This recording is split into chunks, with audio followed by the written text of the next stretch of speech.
Hello बच्चों, आज हम लोग इस वीडियो लेक्चर में डायमेंशनल एनालिसिस पर चर्चा करेंगे। किसी भी फिजिकल क्वांटिटी की जो डायमेंशनल फार्मूला है उसको किस तरह से कैलकुलेट करते हैं और उन डायमेंशनल फार्मूला का यूज कहाँ कहाँ करते हैं और किस तरह से करते हैं, इन सभी बातों पर चर्चा करेंगे। तो समझते हैं किसी भी फिजिकल क्वांटिटी, चाहे वो फंडामेंटल क्वांटिटी हो या डिराइव क्वांटिटी हो, स्केलर हो, वेक्टर हो, किसी टाइप की हो, उसका डायमेंशनल फार्मूला किस तरह से कैलकुलेट करते हैं और यूज किस तरह से करते हैं, इन सभी बातों पर चर्चा करते हैं। जैसे हमारे पास एक फिजिकल क्वांटिटी है लेंथ। अब लेंथ की जो स्पेलिंग है वो एल से स्टार्ट होती है, तो इसका जो डायमेंशनल फार्मूला होगा वो एल हो जाएगा। अगर आपको इस तरह से नहीं लिखना है तो आप इसी डायमेंशनल फार्मूला को इस तरह से लिख सकते हैं, m power 0, l power 1 and t power 0, इस तरह से लिख सकते हैं। एंड सेकेंड फिजिकल क्वांटिटी है मास, और इसकी स्पेलिंग m से स्टार्ट है, तो इसका डायमेंशनल फार्मूला m लिखेंगे, कैपिटल M। या इस तरह से लिख सकते हैं, m power 1 and l power 0 t power 0, इस तरह से। एंड थर्ड है टाइम, और टाइम में डायमेंशनल फार्मूला t है। इस तरह से अगर नहीं लिखना चाहते हैं तो आप इसे ऐसा लिख सकते हैं, m power 0, l power 0 and t power 1। Because किसी भी क्वांटिटी में अगर 0 पावर है, किसी वैल्यू में अगर 0 पावर है, तो उसकी वैल्यू 1 होती है, t पावर 0 या m पावर 0 या l पावर 0, इन सब की वैल्यू 1 है, तो आप 1 का मल्टीप्लाई तो करा सकते हैं। इसके बाद अगर आप देखें, जैसे एम्पियर या इलेक्ट्रिक करंट, इसकी यूनिट है एम्पियर, तो इसका डायमेंशनल फार्मूला ए हो गया। तो अभी हम लोग स्टार्टिंग में केवल इनिशियली स्टेज पर केवल 2-3 डायमेंशनल फार्मूला को देखेंगे। वैसे आप किसी भी फिजिकल क्वांटिटी का डायमेंशनल फार्मूला कैलकुलेट कर सकते हैं। इनकी हेल्प से हम अब दूसरे डायमेंशनल फार्मूला को कैलकुलेट करेंगे, लेकिन अब आपको ये ध्यान रखना है कि ऐसी फिजिकल क्वांटिटी जिसकी यूनिट मीटर या सेंटीमीटर होती है वो लेंथ के इक्विवेलेंट होती है, और उसका डायमेंशनल फार्मूला लेंथ के इक्विवेलेंट होता है। ऐसे फिजिकल क्वांटिटी कई सारी हैं, जैसे आपके पास लेंथ तो है ही है, फिर जैसे थिकनेस है, और विड्थ है, फिर इसके बाद जैसे हाइट है या डेप्थ है, या आप कह सकते हैं डिस्टेंस है, या डिस्प्लेसमेंट है, या आप कह सकते हैं radius, diameter, perimeter, radius, diameter, या आप कह सकते हैं आर्क। इस तरह की फिजिकल क्वांटिटी जिसका यूनिट मीटर या सेंटीमीटर या किलोमीटर होता है, वो लेंथ के इक्विवेलेंट होती है, और उनका डायमेंशनल फार्मूला वही होगा जो लेंथ का होता है। तो इन सभी फिजिकल क्वांटिटी का जो डायमेंशनल फार्मूला है, चाहे वो लेंथ हो, थिकनेस हो, विड्थ हो, हाइट हो, डेप्थ हो, डिस्टेंस, डिस्प्लेसमेंट, इन सब का डायमेंशनल फार्मूला लेंथ के इक्विवेलेंट होगा, और वो डायमेंशनल फार्मूला एल है। चलिए कुछ और पर चर्चा करते हैं। किसी दूसरी तरह की हम डायमेंशन फार्मूला को कैलकुलेट करना सीखेंगे। वैसे तो जो बेसिक या फंडामेंटल फिजिकल क्वांटिटी होती है उनकी जो संख्या है वो 7 है, लेकिन यहाँ पर हम स्टार्टिंग में 3 या 4 डायमेंशन फार्मूला से कैलकुलेट करना सीख लेंगे। बाकी आगे हम देखेंगे कि जो दूसरी बची वाली फिजिकल क्वांटिटी है उनका डायमेंशन फार्मूला किस तरह से कैलकुलेट करते हैं। हमारी मैक्सिमम जो प्रॉब्लम होती है वो लेंथ मास टाइम से रिलेटेड होती है, तो स्टार्टिंग में हम लेंथ मास टाइम का डायमेंशन फार्मूला कैलकुलेट करते सीखेंगे, और इनसे रिलेटेड जो दूसरी फिजिकल क्वांटिटी है उनका हम किस तरह से डायमेंशन फार्मूला कैलकुलेट करते हैं। आइए देखते हैं, जैसे स्पीड है या वेलोसिटी है या डेंसिटी है, इस तरह की जो फिजिकल क्वांटिटी है उनका डायमेंशन फार्मूला किस तरह से कैलकुलेट करते हैं। डायमेंशनल फार्मूला,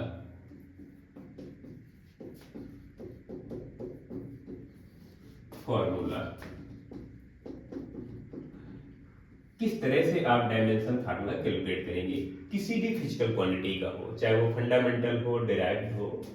जैसे मेरे पास एक फार्मूला है स्पीड। स्पीड के जैसे आपको डायमेंशन फार्मूला कैलकुलेट करना है तो कैलकुलेट करना बड़ा इजी है। आप उसका फार्मूला लिखेंगे, जिस फिजिकल क्वांटिटी का आपको डायमेंशन फार्मूला कैलकुलेट करना है, speed equal to distance divide by time. अब डिस्टेंस का dimension formula L and time का T, इसे आप कैलकुलेट करेंगे तो LT माइनस 1 हो जाएगा। आप अगर इसे दूसरे मेथड से लिखना चाहते हैं तो आप लिख सकते हैं m power 0, L power 1 and T power 1। इस तरह से लिखें या ना लिखें, ये लिखना इनफ है। और ऐसा करेक्ट ये भी है और करेक्ट ये भी है, लेकिन आपको उसमें जाने की कोई जरूरत नहीं है। आप अगर यहाँ से इसकी यूनिट अगर कैलकुलेट करना चाहते हैं तो मीटर पर सेकेंड इसकी यूनिट हो जाएगी स्पीड की। एंड वेलोसिटी का फार्मूला आप देखेंगे, जैसे वेलोसिटी का आपको डायमेंशन फार्मूला कैलकुलेट करना है, वेलोसिटी का डायमेंशन फार्मूला, तो velocity equal to displacement divide by time. अब डिस्प्लेसमेंट का डायमेंशन फार्मूला वही है जो लेंथ का है, जो थिकनेस का है, जो हाइट का है, जो डेप्थ का है, वही डायमेंशन फार्मूला है। तो इसका डायमेंशन फार्मूला आप लिखेंगे L पावर 1 एंड टाइम का T है। फिर से कैलकुलेट करेंगे तो सेम डायमेंशन फार्मूला बन जाएगा। Speed and velocity both are same dimension formula, दोनों का जो डायमेंशन फार्मूला है वो सेम है, बट थोड़ी सी क्वालिटी में दोनों में डिफरेंस होता है। ये स्केलर क्वांटिटी है, ये वेक्टर क्वांटिटी है, इसमें डायरेक्शन होती है, मोशन की जो डायरेक्शन है, इसमें डायरेक्शन से कोई लेना देना नहीं होता है।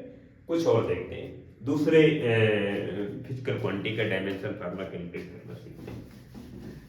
जैसे आपके पास एक्सेलरेशन है या डेंसिटी है। Acceleration equal to change in velocity divide by change in time. आप एक फार्मूला ध्यान रखेंगे, change in velocity divide by change in time.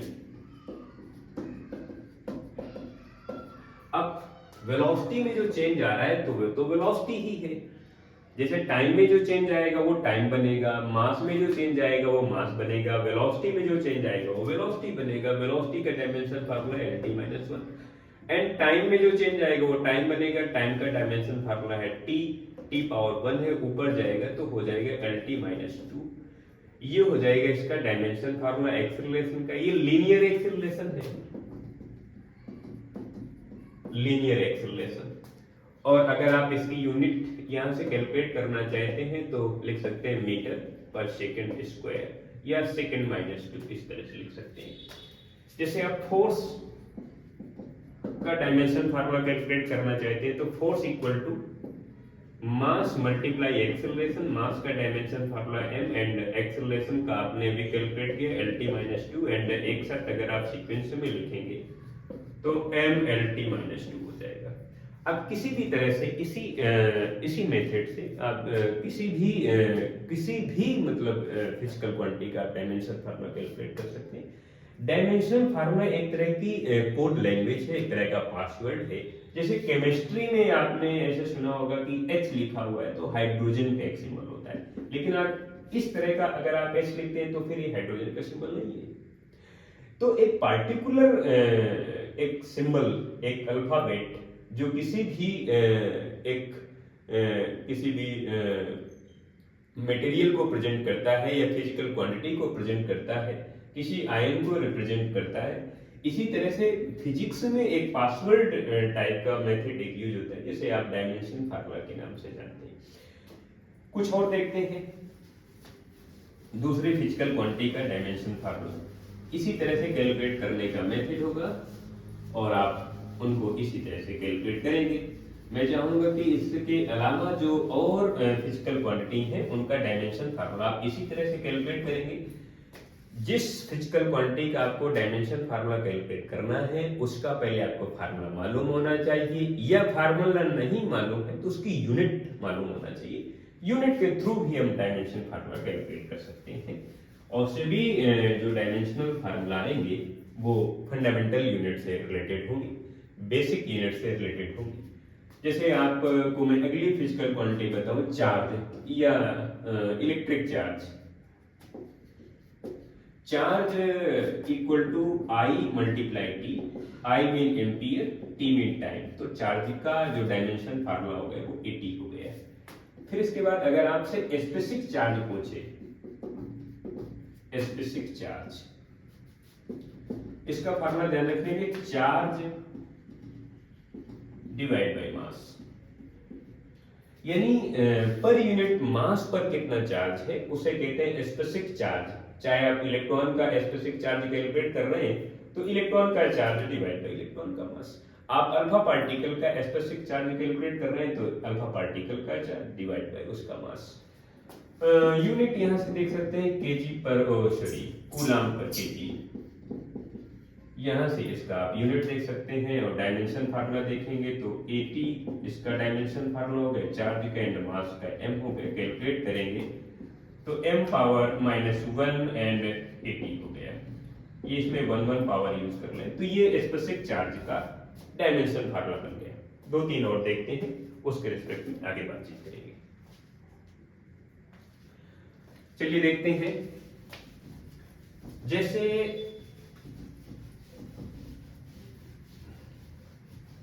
आपसे कहा जाए कि मास का डायमेंशन फार्मूला, तो मास का तो सीधा सीधा है m। लेकिन अगर आपसे कहा जाए मास पर यूनिट लेंथ, मास पर यूनिट लेंथ, इसका मतलब है कि जो मास की वैल्यू है वो पर यूनिट लेंथ में कितनी है। तो आप लिखेंगे मास डिवाइड बाय लेंथ। अब मास का डायमेंशन फार्मूला आपको पता है m एंड लेंथ का l, यूनिट लिखेंगे तो केजी पर मीटर एंड डायमेंशन फार्मूला हो जाएगा m power 1 l power -1 t power 0। t power 0 या लिखे या ना लिखे, आपके पास dimension formula m power 1 and l power -1। ये मास पर यूनिट लेंथ का एक डायमेंशन फार्मूला बन गया। इसके बाद कुछ और देखते हैं, इसको रख करते हैं। जैसे कहा जाए कि हमारे पास कोई मटेरियल है, उस मटेरियल में कुछ नंबर ऑफ फ्री इलेक्ट्रॉन है, तो नंबर ऑफ फ्री इलेक्ट्रॉन में नंबर्स का कोई डायमेंशन फार्मूला नहीं है।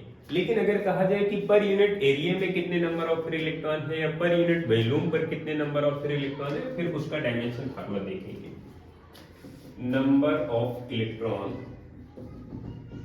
या प्रोटॉन हो सकते हैं, कुछ भी हो सकता है, इन per unit value, unit value. इसका मतलब है जो टोटल नंबर ऑफ इलेक्ट्रॉन है n डिवाइड बाय वॉल्यूम। अगर ये हम डिवाइडेशन कर देंगे total number of electron divide by volume, तो हमें वैल्यू मिल जाएगी number of electron in per unit volume पर। और इसका अगर आपको डायमेंशन फार्मूला कैलकुलेट करना है, ये है total number of electron, number of electron. अब नंबर ऑफ इलेक्ट्रॉन का कोई डायमेंशन फार्मूला नहीं है, लेकिन वॉल्यूम का है, तो वॉल्यूम का डायमेंशन फार्मूला आप लिखेंगे l पावर 3 और फाइनल लिख देंगे l पावर -3। और इसकी अगर यूनिट कैलकुलेट करना चाहते हैं तो मीटर -3 या सेंटीमीटर -3, इस तरह का इसका यूनिट कैलकुलेट करना सीखेंगे। एंड अगर आपसे कहा जाए कि number of electron in per unit area, number of electron in per unit area. अब पर यूनिट एरिया में अगर आपको नंबर ऑफ इलेक्ट्रॉन का डायमेंशन फार्मूला कैलकुलेट करना है तो आप इसी तरह से लिखेंगे total number of electron divide by area. And अब यहां से आप देखेंगे कि टोटल नंबर ऑफ इलेक्ट्रॉन का कोई डायमेंशन फार्मूला नहीं, एरिया का l स्क्वायर ऊपर जाएगा l पावर -2 हो जाएगा। एंड अगर आप यूनिट इसकी कैलकुलेट करना चाहते हैं तो मीटर माइनस 2 या आप सेंटीमीटर माइनस 2 ऐसा लिख सकते हैं। इसी तरह से आप अगर कैलकुलेट करेंगे charge in per unit volume, per unit volume पर कितना चार्ज है, तो इसका मतलब जो टोटल चार्ज है उसमें वॉल्यूम का डिवाइडेशन हुआ है। तो total charge divide by volume.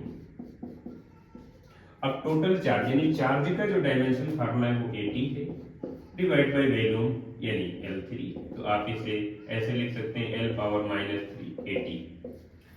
इसी तरह से अगर आप चार्ज की वैल्यू कैलकुलेट करना चाहते हैं पर यूनिट एरिया पर, कोई कंडक्टर्स है, कोई मटेरियल है, कोई इंसुलेटर है, उसके पर यूनिट एरिया पर कितने नंबर ऑफ इलेक्ट्रॉन है और वहां पर कितना चार्ज है, charge per unit area per unit, इसका मतलब जो टोटल चार्ज है, चार्ज उसमें से एरिया का डिवाइडेशन है।